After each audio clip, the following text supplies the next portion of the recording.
রেখেছি যারে দো জাহানের কি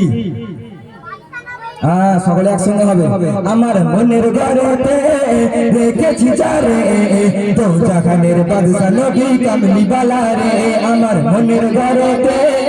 রেখেছি যারে দু জাহানের নবী কামলি বালা রে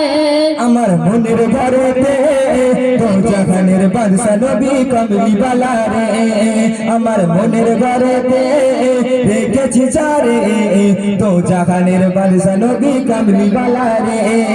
আরো জোরে জোরে হাত তুলে মনের ঘরেতে আরে বলবি তো রে বাবা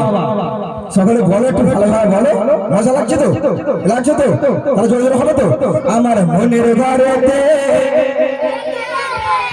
দো জাহানের বাদশা নবী দো জাহানের বাদশা নবী আমার মনের ঘরেতে রেখেছি যারে দো জাহানের বাদশা নবী কামলি বালা রে আমার মনের ঘরেতে রেখেছি যারে দো জাহানের বাদশা নবী কামলি বালা রে আমার মনের ঘরেতে রেখেছি যারে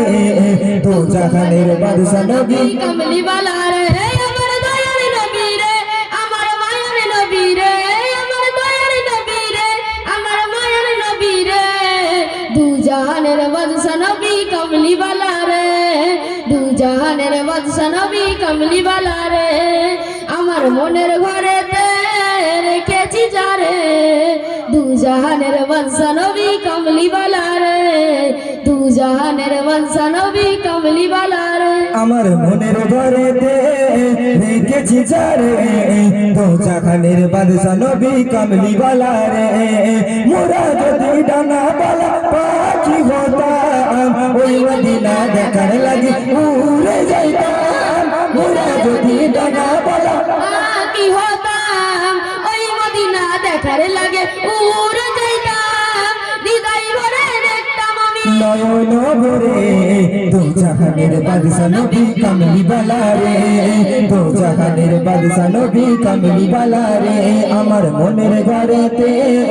রেখেছি যারে দো জাহানের বাদশা নবী কামলি বালা রে আমার দো জাহানের বাদশা নবী কামলি বালা রে আমার দয়ার নবী রে আমার মায়ার নবী রে আমার দয়ার নবী রে আমার মায়ার নবী রে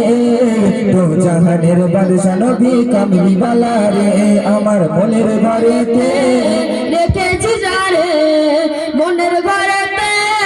রেখেছি যারে দু জাহানের বাদশা নবী কামলি বালা রে দু জাহানের বাদশা নবী কামলি বালা রে মনের ঘরেতে রেখেছি যারে দু জাহানের বাদশা নবী কামলি বালা রে দু জাহানের বাদশা নবী কামলি বালা রে আদি পিতা আদম যখন মুসিবতে পড়ে মুদের নবীর ওসিলাতে আল্লাহ কবুল করে আদি পিতা আদম যখন মুসিবতে পড়ে মুদের নবীর ওসিলাতে আল্লাহ কবুল করে সাফায়াতের বিছানাতে দেখা দিও রে দো জাহানের বাদশা নবী কামলি বালা রে দু জাহানের বাদশা নবী কামলি বালা রে আমার মনের ঘরেতে রেখেছি যারে দো জাহানের বাদশা নবী কামলি বালা রে দো জাহানের বাদশা নবী কামলি বালা রে যতক্ষণ গান শান্তি পেতো তোমাদেরকে আমি বলতেছি এই স্টেজের মধ্যে ওই প্যান্ডেলেতে চেয়ারগুলো সাইজ করে দিয়ে দাও তাড়াতাড়ি, খালি প্যাঁচ নিয়ে গেলে মারলে হবে না, তাড়াতাড়ি চেয়ারগুলো সাইজ করে দাও আর দুটো পাকা সাইড দুটো করে দাও। অল ইন্ডিয়া নাম প্রচার করতে হবে।